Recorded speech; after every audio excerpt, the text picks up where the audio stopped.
prier. Amen. Bonjour bien-aimés dans le Seigneur. Comme je le dis, souvent c'est un privilège quand tu te retrouves à l'église. Alléluia. Même pour le roi David, c'était un privilège pour lui d'aller à l'église. Rester à l'église, bien-aimé, dépasse tout ce que nous pouvons avoir. Si tu t'absentes à l'église, il faut que tu saches que tu n'as pas bien fait. Tu n'as pas bien fait. Donc, quand tu t'absentes à l'église et tu es en paix, donc ce n'est pas normal. Tu vas dire, oh, non, moi je ne suis pas normal. Je ne suis pas normal. Pour moi, je ne vais pas à l'église, mais je suis à l'aise. Même quand quelqu'un te demande, mais tu n'as pas été à l'église, tu donnes des réponses avec assurance que bon, ils vont comprendre ma raison. Mais ce n'est pas normal. Ce n'est pas normal parce que l'église, pour nous, c'est comme le poisson qui est dans l'eau. Quand on enlève le poisson de l'eau, il a des difficultés de respiration. Il se bat par tous les moyens parce que le poisson sent la mort. Bien-aimé, l'église, c'est notre sécurité. C'est notre sécurité. Nous allons lire un texte biblique dans le Nouveau Testament. Dans Matthieu chapitre 16. Ok, nous commençons par le verset 13 jusqu'au verset 19. C'est un bon texte. Et dans notre église, on va continuer à réfléchir sur ce texte jusqu'à la fin de l'année. On va réfléchir même avec différentes orientations. Nous allons nous mettre tous debout et nous allons lire. Jésus étant arrivé dans le territoire de Césarée, de Philippe, demanda à ses disciples, « Qui dit-on que je suis, moi le Fils de l'homme ?» Ils répondirent, « Les uns disent que tu es Jean-Baptiste, les autres Élie, les autres Jérémie, ou l'un des prophètes. Et vous, leur dit-il, qui dites-vous que je suis? Simon-Pierre répondit, tu es le Christ, le Fils du Dieu vivant. Jésus, reprenant la parole, lui dit, tu es heureux, Simon, fils de Jonas, car ce ne sont pas la chair et le sang qui t'ont révélé cela, mais c'est mon Père qui est dans les cieux.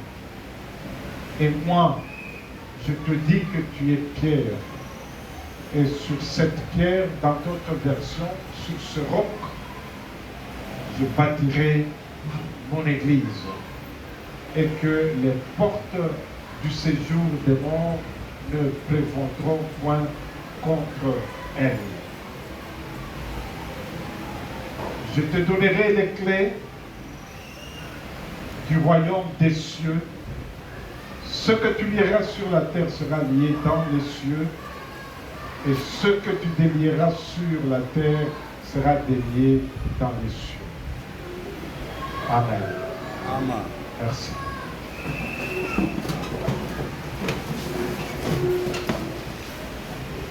Tu es Pierre, sur ce roc, je bâtirai mon église.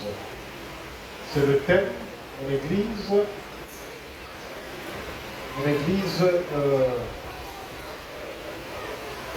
église, c'est Jésus qui parle de mon église, c'est son église, c'est l'église de Jésus. Et j'ai été, quand vous lisez ce texte, église est en majuscule. En majuscule, mon église, Souvent, quand nous parlons de l'église, moi, le pasteur, je dis mon église, le Seigneur. Toi, tu peux dire mon église, le Seigneur, notre église, le Seigneur. L'adjectif que nous utilisons, possessif, ça dit beaucoup de choses. Ça dit beaucoup de choses. Quand je dis mon église, cela veut dire quoi? Cela veut dire quoi? Derrière mon église, cela veut dire quoi? C'est moi qui dois faire tout, n'est-ce pas? C'est moi c'est moi qui ai le dernier mot, c'est moi. Quand tu dis notre église, mon église, notre église, notre là, ça dit beaucoup de choses. Nous pouvons nous-mêmes décider sur l'église, nous pouvons faire n'importe quoi sur l'église. Mais ce qui est plus intéressant dans ce texte, c'est le Seigneur qui dit mon église. Mon église, cela veut dire que c'est lui le propriétaire de l'église. C'est pour lui. C'est lui qui doit tout dire sur cette église. C'est lui qui a le mot, c'est lui qui est le fondement, le fondateur de l'église. Qui est le fondateur de l'église, c'est lui qui conçoit tout dans l'église. Il n'y a rien qui peut se faire en dehors de sa conception. C'est ça, mon église. Mon église. Et quand vous lisez ce texte, ce verset dans son contexte, c'est après des questions. Jésus voulait que les gens disent qui il était. C'est comme une question qu'on nous pose. Nous venons à l'église, nous travaillons à l'église, mais on nous dit qui est Jésus pour toi? Qui est Jésus pour toi? Chacun donne la réponse comme c'est dit non. Tu es Élie, tu es le prophète, tu es le guérisseur, tu es ceci. Chacun donne sa réponse. Chacun dit ce qu'il comprend de Jésus. Chacun donne sa réponse. Jésus, en écoutant la réponse des uns et des autres, parce que chacun donne sa réponse selon sa compréhension. Il y a ceux qui ont vécu avec Élie, ils ont vu que Élie c'était un prophète extraordinaire. Il y a ceux qui ont vécu avec Jean-Baptiste, ils ont trouvé que Jean-Baptiste était une personne extraordinaire. Ils ont vu ce que Jésus faisait. Ils ont dit oui, tu es Élie, tu es ceci, tu es cela. Mais Jésus, en les écoutant, il dit encore, et vous, mes apôtres, vous qui êtes avec moi, qu'est-ce que vous dites de moi? Parfois, la réponse en groupe cache beaucoup de choses. Moi, quand nous sommes ici à l'église, nous venons, nous sommes membres de l'église, il y a ceux qui aiment agir en groupe. C'est très difficile de connaître, d'aider les gens quand ils sont en groupe, c'est très difficile. Même moi, le pasteur, parfois, quand je parle avec un individu, je peux me poser la question, toi, tu es dans notre église. Parce que ce que tu dis et ce que nous enseignons, il y a une différence. Est-ce que tu viens à l'église? Est-ce que tu écoutes tout ce que nous enseignons à l'église? Mais ce que tu fais, ce que tu dis et ce que nous enseignons, il y a une différence. Alors Jésus demande à ce que, et vous, qu'est-ce que vous dites? Personnellement. Alors c'est là où Simon-Pierre a fait cette déclaration.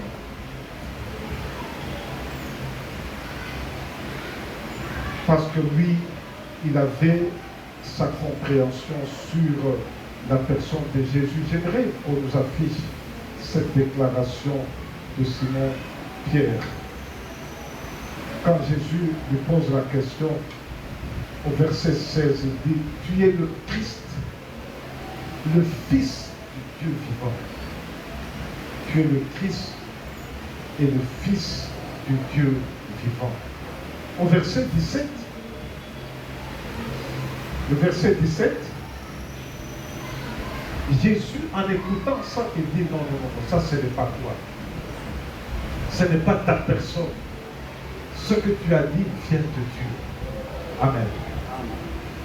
Vous savez que la connaissance de Jésus, oui, nous avons pris la décision de connaître Jésus.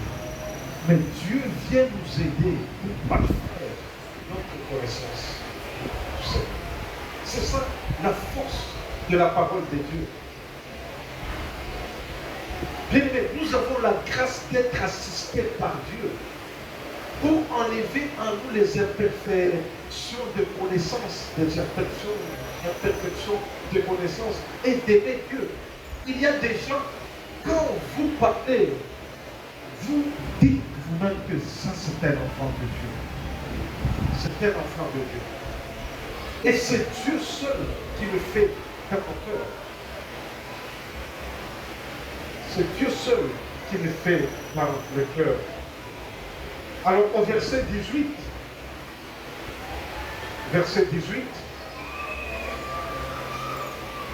alors Jésus fait une forte déclaration.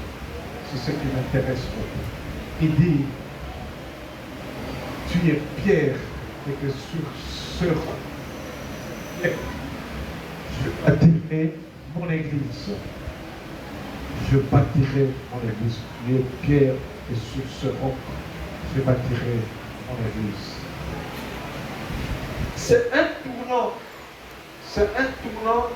pour les Juifs. Un tournant dans ce sens que les Juifs savaient que leur lieu de force, c'est le temple. C'est le temple. Quand vous suivez l'histoire dans l'Ancien Testament, l'histoire de l'autel, c'est quoi? Prendre dans le sens de s'approcher de Dieu qui est supérieur, qui est le Créateur, qui est au-dessus de tout. Et nous lui devons les hommages. Nous lui devons tout ce que nous avons. Tout ce que nous avons, nous devons à Dieu. La vie que nous avons, nous la devons à Dieu. Reconnaître les bienfaits de Dieu. Le fait que nous avons marché, venir en ce lieu, nous mangeons, nous nous habillons. Et nous devons, mais il faut maintenant voir quelle adoration, quel hommage nous faisons à Dieu. Vous vous rappelez l'histoire de Caïn et Abel. Ils sont allés adorer Dieu. Dieu a accepté toutes ces deux adorations? Non.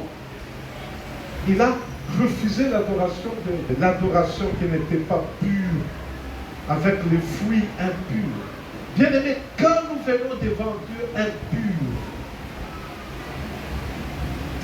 c'est comme la fumée des fruits impurs de Caïn. Quand nous venons auprès de Dieu avec un cœur pur, Dieu agrée notre adoration. Il agrée notre adoration. Voilà Jésus.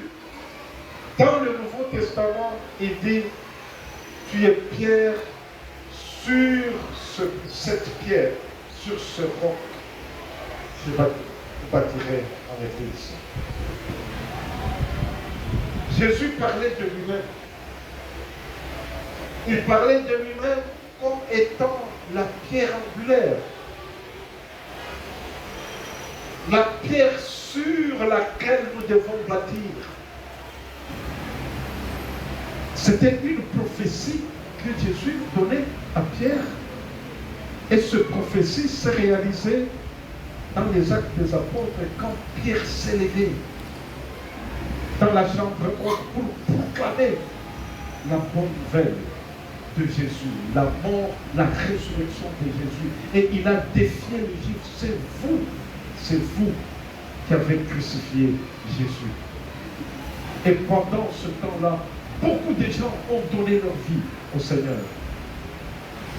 Ils ont donné leur vie au Seigneur. Et ils ont commencé à bâtir l'église sur Jésus. Bien aimé, vous allez voir qu'il y a un lien entre l'Ancien et le Nouveau Testament en ce qui concerne le temple et l'église. Il y a aussi des différences. Je prends par exemple, quelques différences. Quand j'ai parlé de l'autel jusqu'à ce qu'on a construit, le temple, on en a construit combien? Un seul temps, n'est-ce pas? Amen. Amen. Maintenant, quand vous venez dans le Nouveau Testament, on a construit, l'église a commencé à Jérusalem, après la prédication de Pierre, après l'église est allée ailleurs. Nous parlons de l'église de Corinthe, l'église de ceci, de cela, ainsi de suite. Donc, c'est ça la différence, parce que Dieu est partout. Plusieurs fois, je suis revenu sur l'adoration pure. L'adoration pure que Jésus a inaugurée avec la femme samaritaine. Que ce n'est plus à Jérusalem. Ce n'est plus en Samarie. C'est partout où il y a des vrais adorateurs. Partout les gens adorent le Seigneur en vérité et en esprit. Donc nous pouvons adorer Dieu partout. L'église peut être partout. L'église peut être partout. À Jérusalem, en Corinthe, partout l'église peut être, et l'église avec comme fondement Jésus. Tu vois, ça c'est la différence. Et il y a beaucoup de liens communs. L'autre différence, c'est que dans le temple, on immolait les animaux. Quand vous arrivez dans le parvis, il y avait l'autel des holocaustes et on tuait les animaux là-bas, on versait le sang. Mais dans l'église, Jésus s'est donné lui-même. Il s'est donné lui-même. Il s'est donné, il a donné sa vie, il a versé son sang. Dans le temple, on versait des sangs à tout moment qu'ils se rencontraient. Mais dans l'église, le sang a été versé une seule fois. Le sang de Jésus. Autre différence, c'est que il y avait le souverain, il y avait le sacrificateur, il y avait le souverain sacrificateur qui n'appartenait qu'à une famille, qui était membre d'une famille. N'importe qui ne pouvait pas s'improviser sacrificateur ou souverain sacrificateur. Personne ne pouvait s'improviser. Mais dans l'église que Jésus inaugure, c'est tout le monde qui est sacrificateur. Nous faisons partie des sacrificateurs. Nous faisons partie de cette... Jésus, le souverain sacrificateur, il a donné lui-même sa vie. Il a donné sa vie lui-même. Les autres, ils tuaient les animaux, mais lui, il s'est donné lui-même. Il s'est donné lui-même. Et une seule fois, il s'est donné. C'est à nous d'accepter qu'il a donné son sang. C'est ça la différence. Et l'Église devient le lieu d'adoration comme le temple de lieu d'adoration. Nous ne pouvons plus nous déplacer pour aller à Jérusalem. Nous adorons là où il y a l'Église. Là où il y a l'Église, nous pouvons adorer. Il y a des liens communs, comme la façon dont nous faisons le culte. Est-ce que vous vous posez des questions? Pourquoi nous venons dans le culte? Tout le monde sait qui se demande. Pourquoi nous venons dans le culte? Nous commençons par ça. Est-ce qu'on ne peut pas changer? Un jour, l'Esprit Saint ne peut pas nous dire que changer. Est-ce que il faut toujours commencer par la confession. Il faut toujours faire ça. Et c'est ce qu'est l'esprit que nous avons. Il y a une église que moi c'est une église des frères. Frères, vous ne connaissez pas des frères. Moi je connais au Katanga, on a une église des frères Karenga. Moi je parle des frères les plus rigoureux, les conservateurs. Il n'y a pas de programme. Vous allez au culte. Ils ont une église ici. Je ne vais pas vous montrer là où se trouve cette église. Parce que moi, j'ai prié là-bas à un moment. Quand j'étais arrivé à Kinshasa, sur l'avenue Allée Verte. Ils ont une église. Comme j'étais logé là-bas. Souvent, quand je venais à Kinshasa, j'étais logé dans leur guest house. Et je ne connaissais pas bien Kinshasa, je priais là-bas. Donc, vous arrivez à l'église. Là, la femme ne parle pas. La femme ne parle pas. Si tu as une question, tu dis à ton mari, c'est ton mari qui pose la question. Mouchoir à la tête, blanc ou africain. Blanche ou africaine.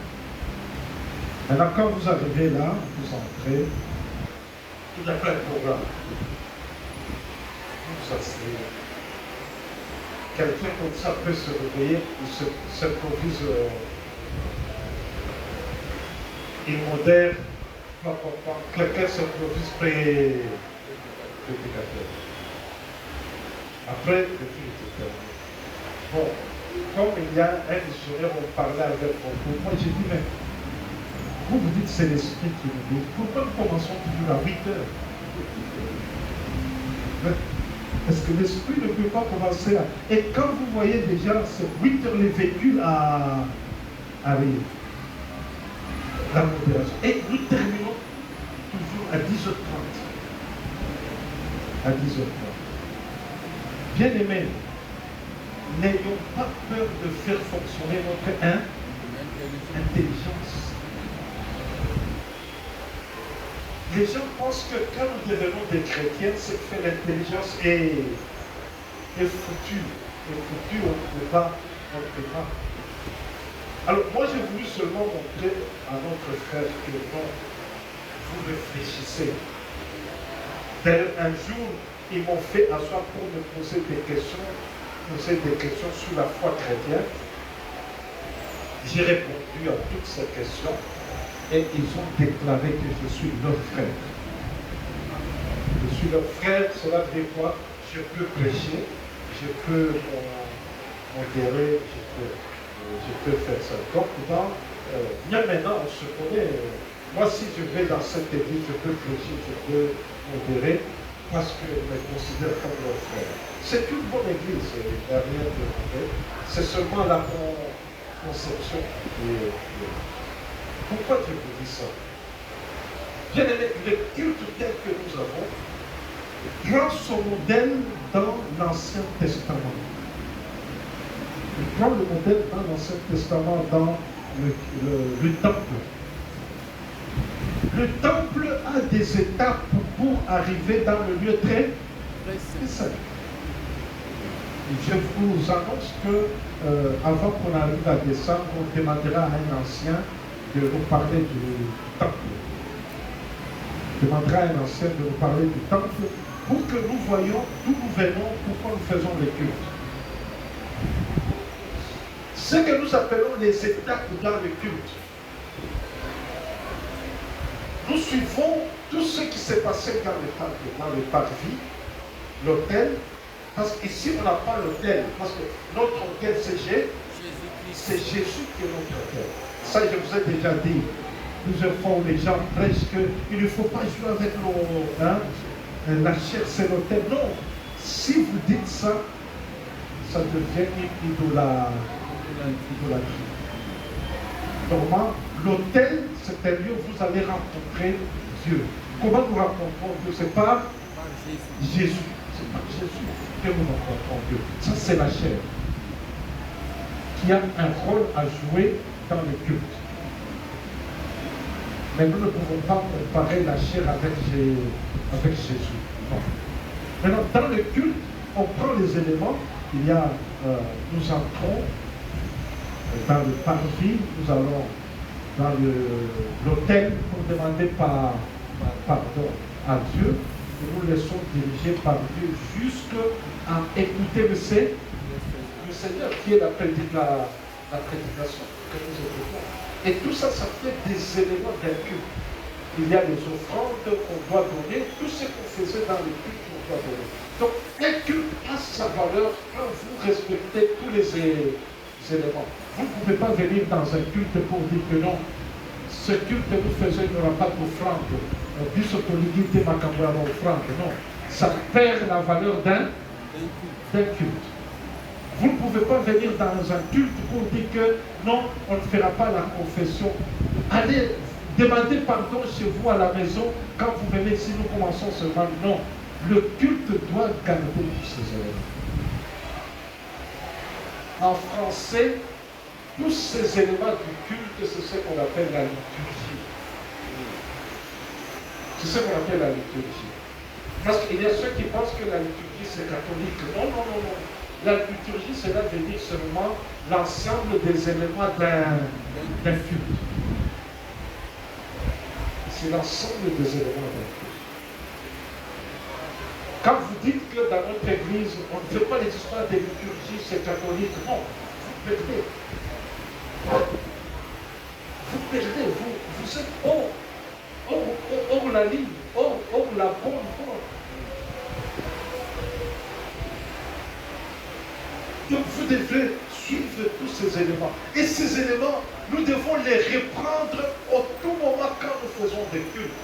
Je dois me confesser. Je dois donner les offrandes.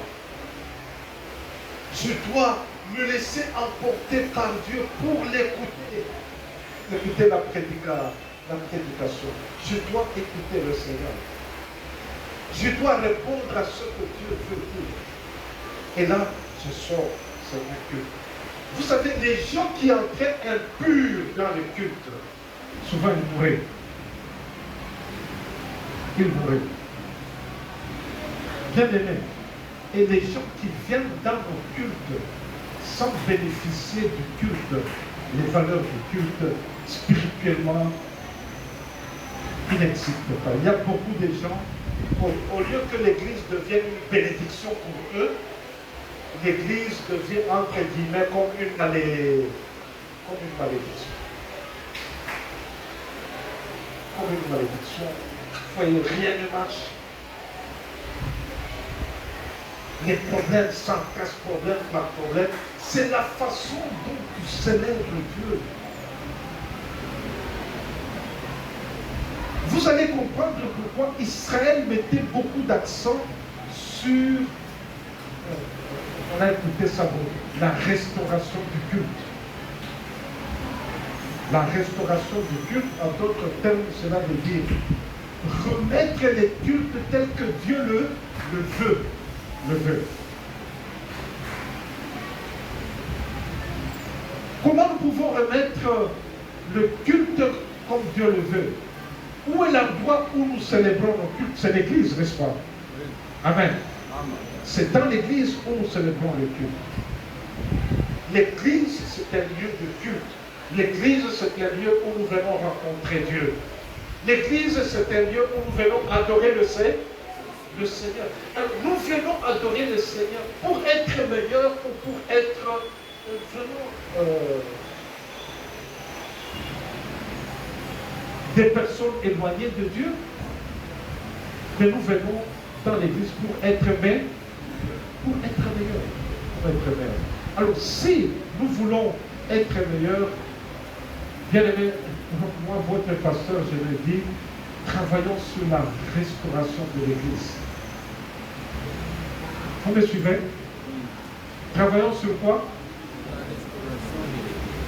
Travaillons sur quoi? La restauration de l'église. Travaillons sur la restauration de notre église.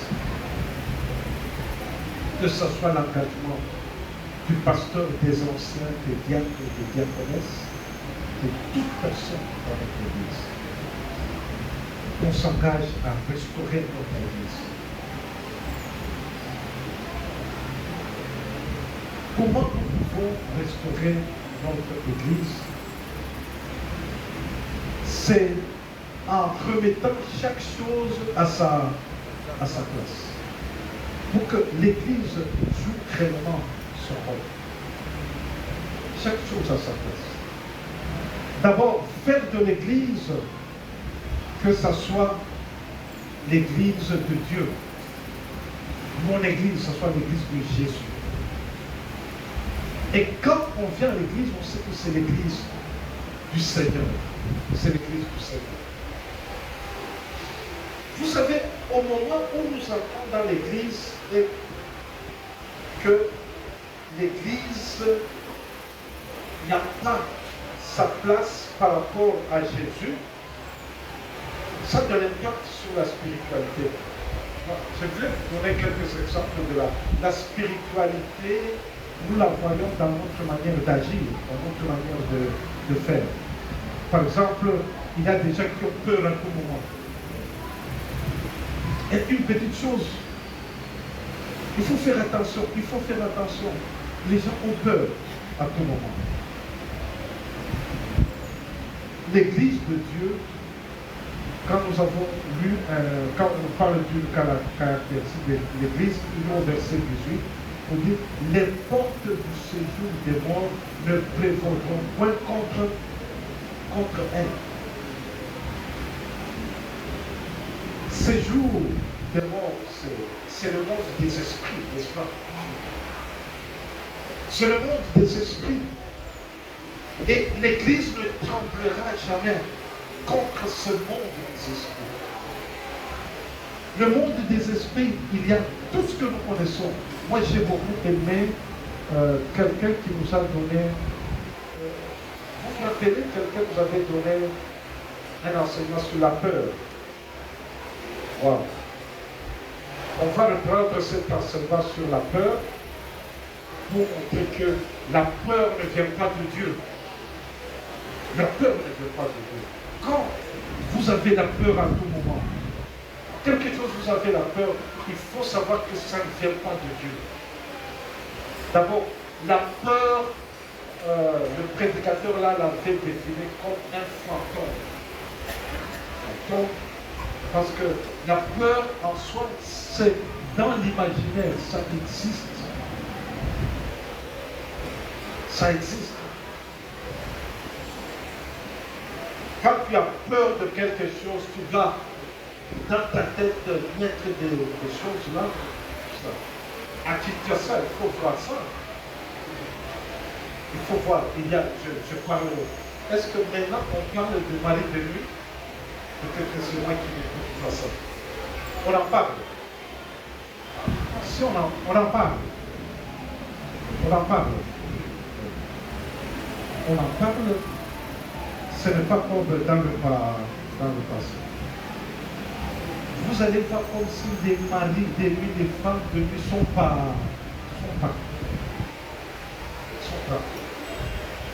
Et les gens ont créé dans leur peur de maris de nuit.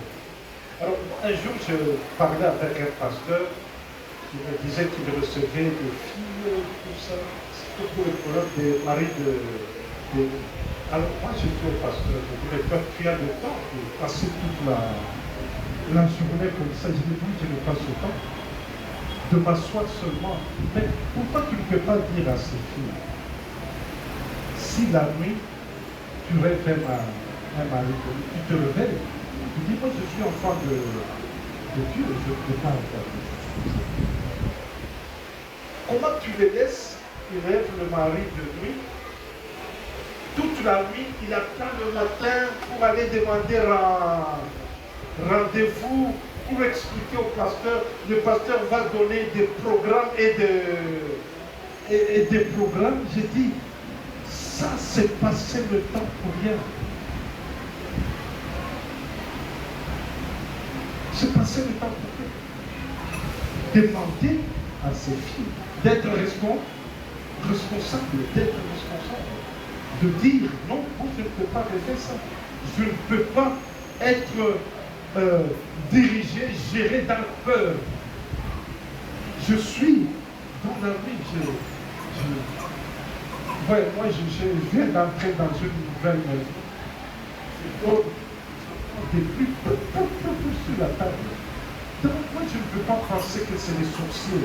Peut-être ce sont des chats. Ce sont des chats. J'ai oublié de vérifier. Moi, j'attends toujours que Dieu se dise c'est quoi. J'ai vérifié, au fil, j'ai compris ce que c'est. Ce sont des chats parce qu'il y a beaucoup de souris. Mais quand quelqu'un vit dans la peur, il peut créer une spiritualité de tout ça. Bien aimé, la peur est notre ennemi.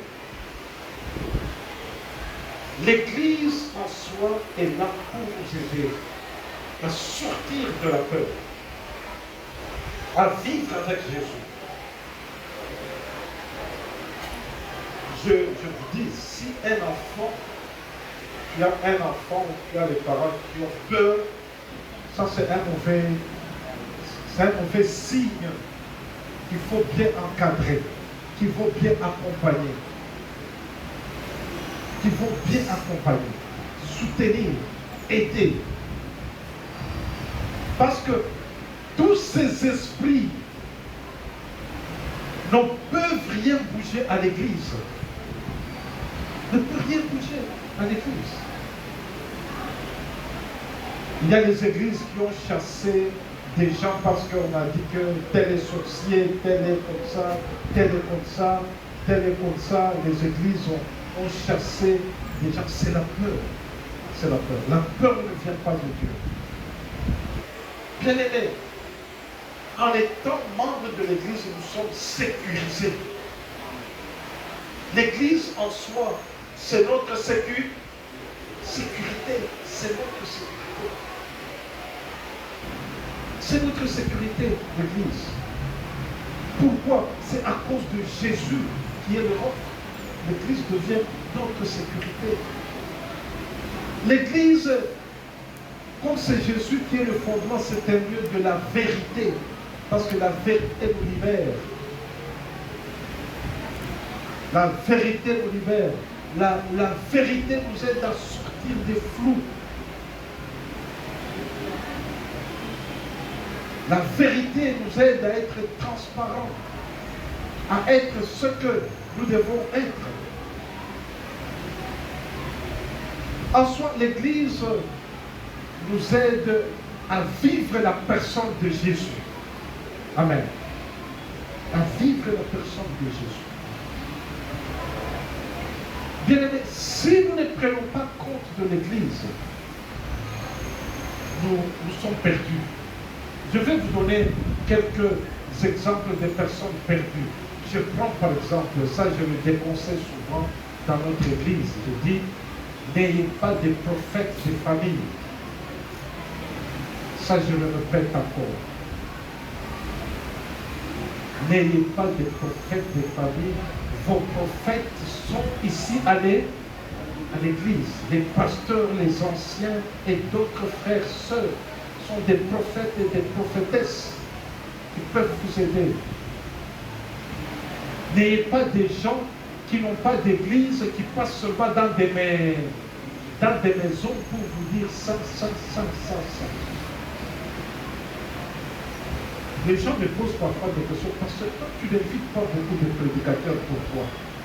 Moi, pour inviter quelqu'un à prêcher, j'aimerais d'abord connaître s'il est assis dans l'église. Parce que les gens qui ne sont pas assis dans l'église, parfois, leur message est lié par leur instabilité.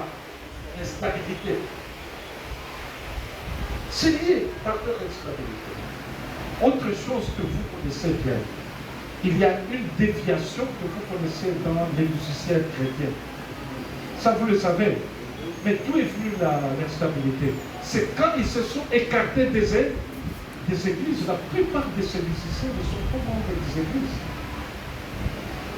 Moi, je ne peux pas inviter un musicien chrétien qui n'a pas des...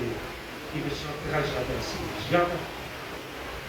D'ailleurs, j'écoute moins les cantiques des musiciens chrétiens qui n'ont pas d'église.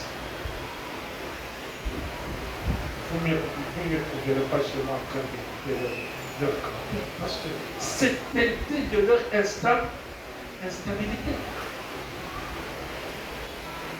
C'est teinté de leur instabilité. Bien aimé, ce que nous sommes, c'est aussi par rapport à ce que nous sommes avec l'Église. Moi, j'encourage la chorale de rester membre.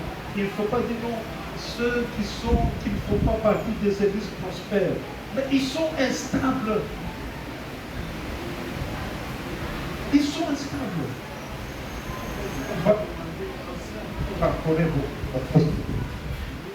On connaît beaucoup dans la production de la musique chrétienne. Il a aidé beaucoup de groupes à produire des CD. Il en connaît beaucoup. Il connaît l'instabilité des musiciens qui ne font pas partie. Par contre, quand vous collaborez avec des musiciens chrétiens qui sont membres d'une église, vous sentez la stabilité. Vous sentez la stabilité. Je ne vous dis pas n'écoutez pas leur cantique. Moi, je n'écoute pas leur cantique. Parce que quand tu écoutes leur cantique, tu essaies d'analyser, tu sens trop d'enfantisme. Et c'est ce que les jeunes aiment. Dommage, c'est ce que j'aime. Alors, moi, je me pose toujours la question, où est-ce que nous irons avec cette génération? Voilà, ça crée l'instabilité. Même dans l'église, les bons chrétiens dans une église, ce sont ceux qui sont attachés à l'église. Tels que vous êtes ici, les meilleurs chrétiens, c'est ceux qui sont attachés à l'église. Ceux qui sont comme les maillons libres. Aujourd'hui, il peut être à l'église, demain, il peut être ailleurs, après-demain. N'attendez rien de ça. Rien de ça.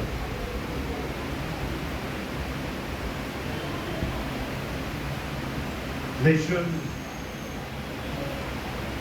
les membres de l'église, les gens aujourd'hui est dans telle église, demain dans ça ne crée aucune stabilité dans la vie. Voilà, ça c'est quelques exemples que je donne, peut-être que vous connaissez déjà. Il y a déjà, vous allez dire, mais c'est un bon, mais ce qu'il fait. C'est un bon, mais ce qu'il fait. Bien aimé, l'Église joue un grand rôle pour nous aider à vivre la stabilité. C'est pour cela que nous devons travailler pour la restauration de l'Église. Parce que la vie de l'Église influence notre façon d'être. La vie de l'Église influence notre façon d'être. Comment nous allons travailler pour restaurer notre Église, qui est l'Église de Jésus? Il faut que chacun apporte. Dans l'Ancien Testament, quand vous lisez, à tout moment, quand le temple était détruit, ça créait une instabilité, ça derrière. Il faut savoir aussi, notre Église telle qu'elle est, ça a de lien avec notre vie. Ça vous le savez. Si notre Église n'est pas stable, vous allez penser que vous êtes stable, mais vous êtes en soi instable. Vous êtes instable. Vous allez dire que nous sommes dans une bonne Église, mais votre vie dépend de la vie de l'Église. C'est pour cela que nous devons nous engager. Chacun va s'engager pour que notre Église soit vraiment une Église fondée sur Jésus. Jésus, il entre dans le temple.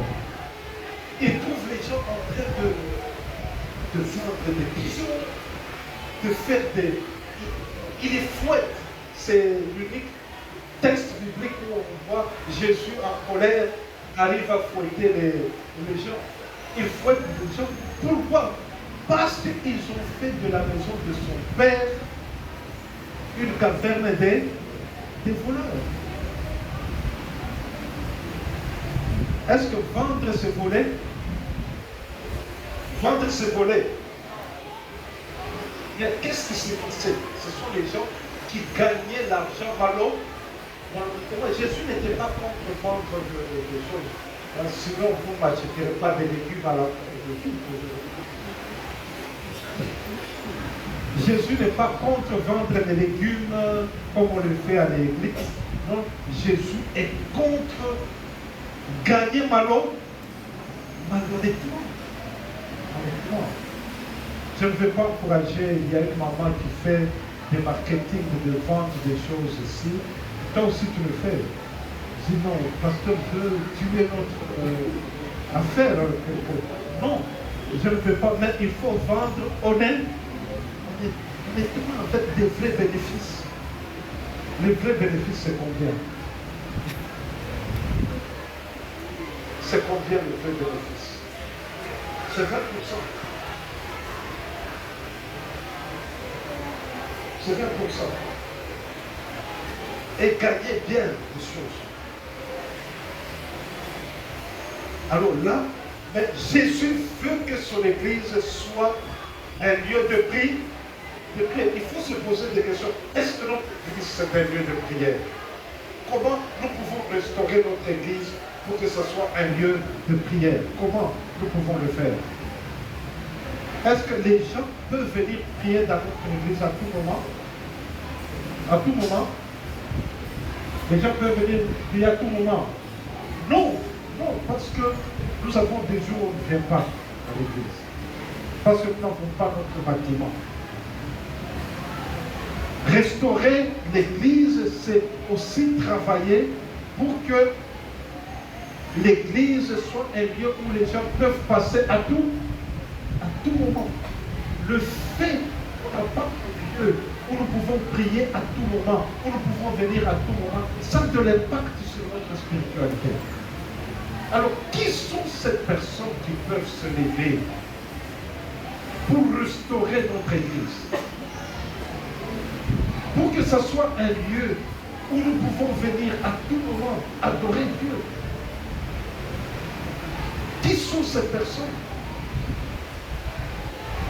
qui peuvent dire que moi je m'engage à restaurer cette église? J'aimerais, au lieu qu'on vienne des jours, mais j'aimerais qu'on ait notre lieu où nous pouvons venir adorer à tout moment, prier à tout moment.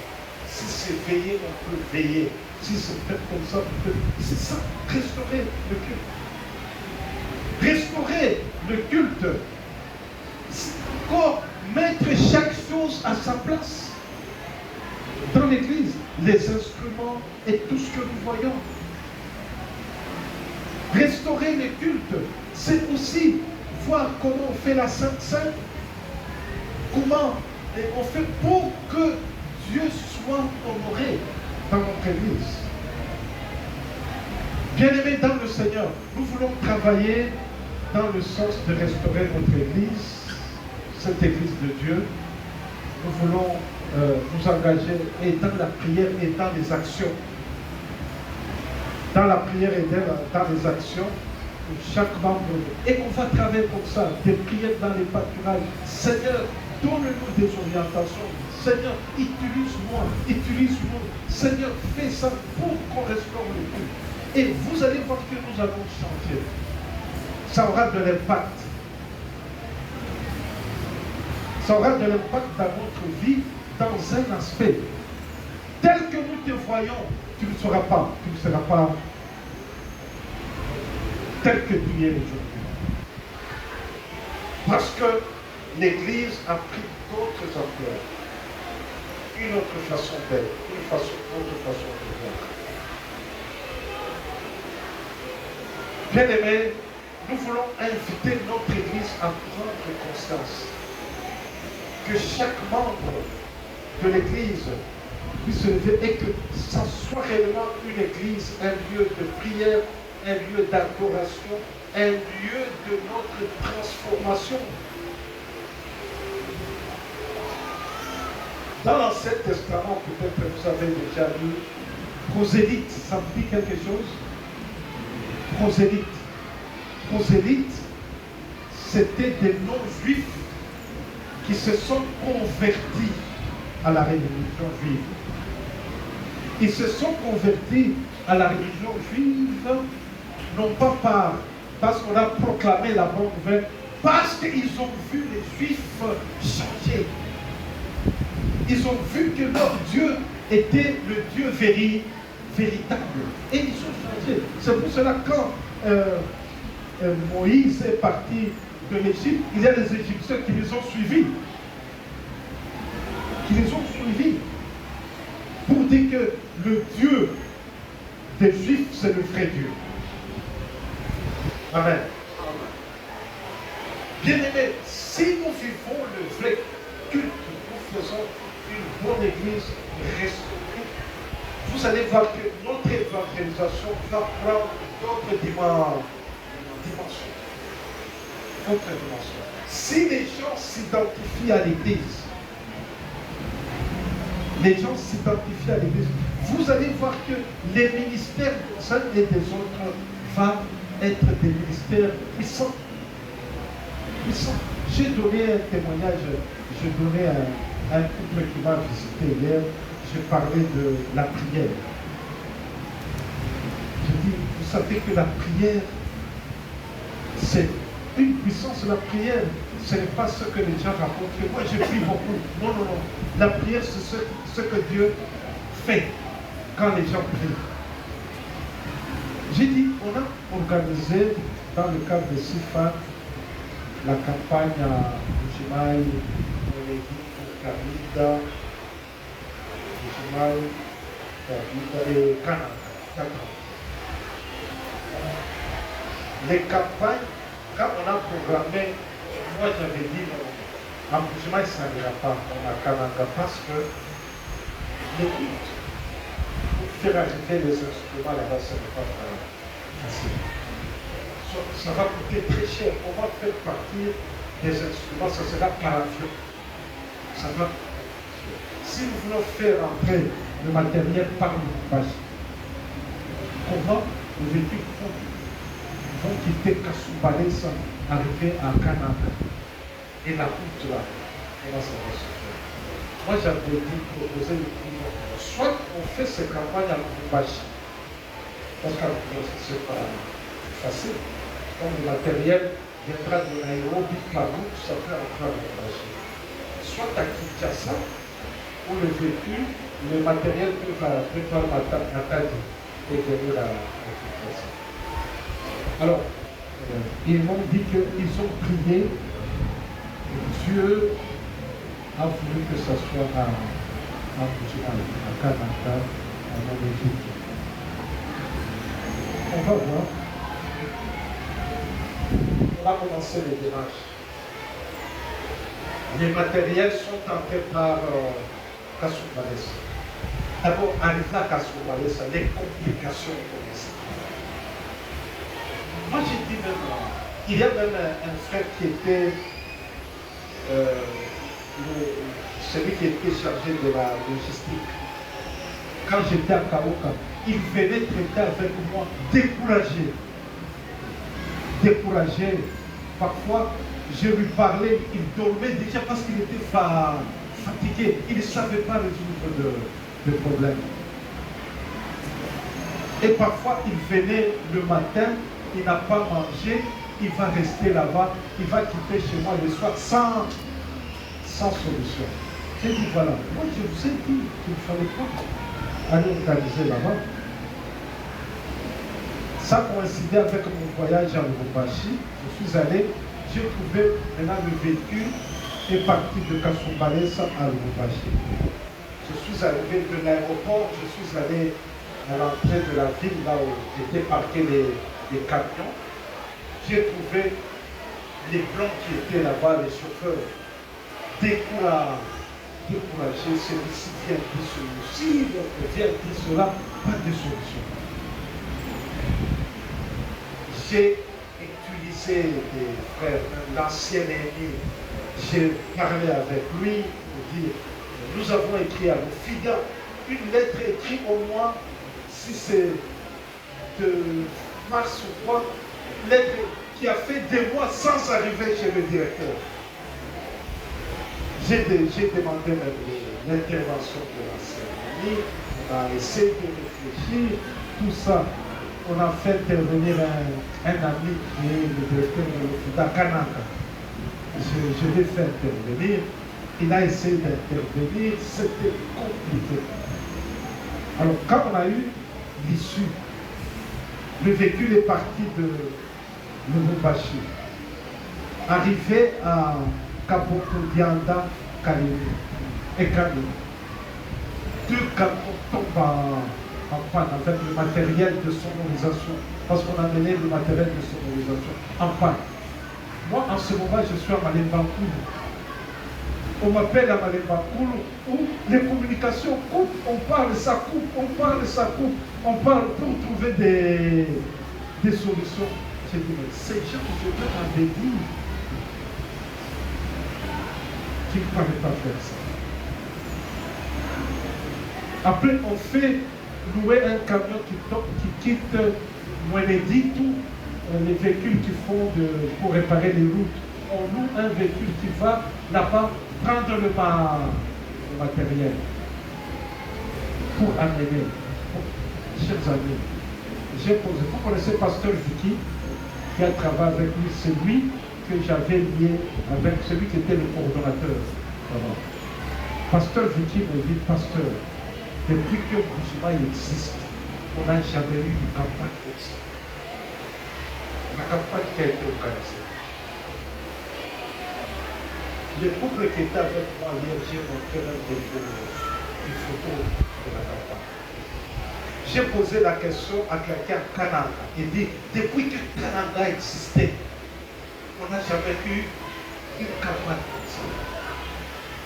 J'étais en un deuil d'un pasteur de notre communauté qui vit à Kabinda. Je lui ai posé la question, je dis, depuis que Kabinda a existé, on n'a jamais eu une campagne comme ça. J'ai posé la question à quelqu'un à Mweneditu. Il dit, depuis que Mweneditu a existé, il dit, c'est un moment où les pasteurs ne s'entendent pas, les pasteurs se mettent toujours des bâtons dans les roues, et ainsi de suite. Mais on a vécu un moment où il y a eu cohésion des pasteurs, tout le monde, pour la campagne. J'ai dit ça, c'est le fruit de la prière.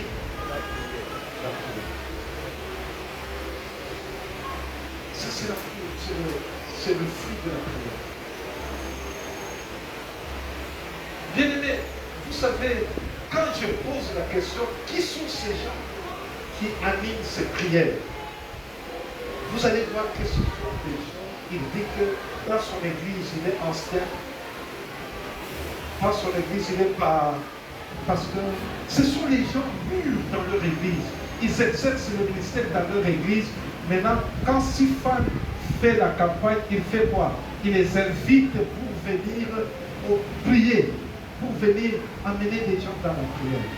C'est là où j'ai voulu dire que si nous restaurons notre étude, ça a de l'impact sur notre ministère. Bien aimé, la façon dont les gens travaillent, nous travaillons pour le Seigneur.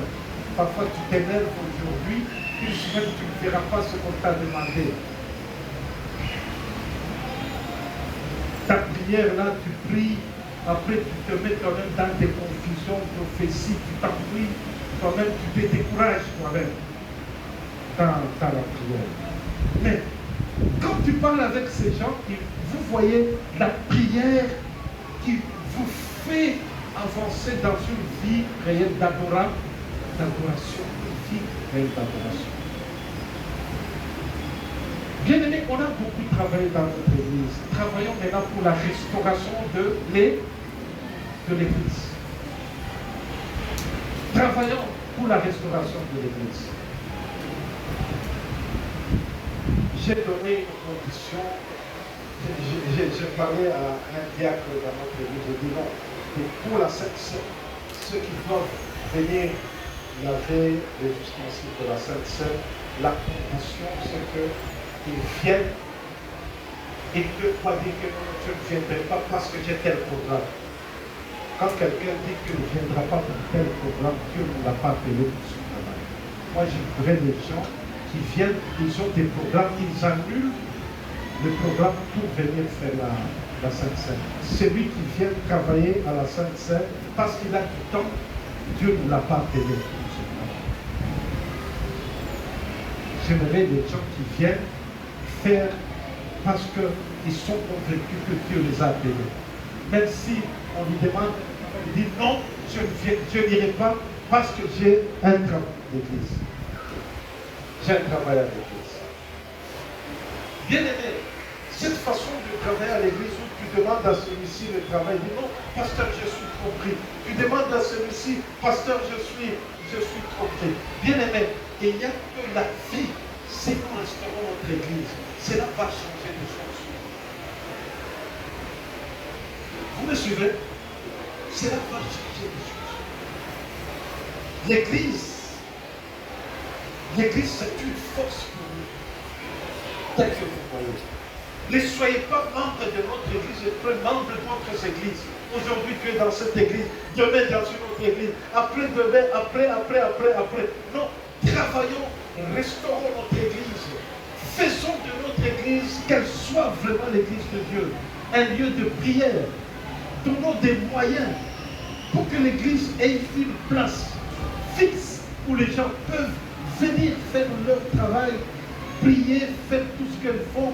Faisons de l'église ce qu'ils font et que chacun s'engage à faire comme le temps de la construction du temple où chacun venait avec des moyens. David, avec beaucoup de moyens, même si Dieu lui a dit que ce n'est pas toi, c'est ton fils, il a donné beaucoup. Hein? Il a donné beaucoup. Bien-aimés, sortons. Les gens ne sont pas. Nous avons deux à Lubumbashi. Ça, j'ai dit ça. On a deux à Lubumbashi, un des pasteurs est mort là-bas. Ils sont la nuit, par erreur ou par quoi, il manque quelque chose. Mais qui a compris que Jérusalem était en ruine. Il est en lui-même jusqu'à exhorter, à pousser les gens à dire, lèvons-nous, engageons-nous, travaillons pour cette œuvre de Dieu. Bien aimés, nous avons besoin de ces gens. Dieu a besoin de ces gens. Parce que l'église, c'est notre lieu d'adoration, de transformation. C'est notre lieu de transformation. C'est un lieu formidable pour nous tous. Aimons notre église. Aimons cette église, l'église de Dieu. Vivons dans cette église. Travaillons pour sa restauration. Nous allons travailler pour la restauration de cette église. À partir de ce dimanche, nous allons nous engager à travers, nous allons prier que Dieu nous aide, que Dieu fasse des merveilles pour qu'on s'engage dans la restauration de cette église, dans tous les aspects possibles. Comme le temps de David, les gens se sont levés avec de l'or, avec de ceci, avec de cela, avec de ça. Chacun des autres avec leur intelligence, ils se sont engagés pour le temple de Dieu. Engage-toi. Amen. Amen. Je vais vous dire le secret de Sifat, comme j'étais là. Donc à Sifat, 400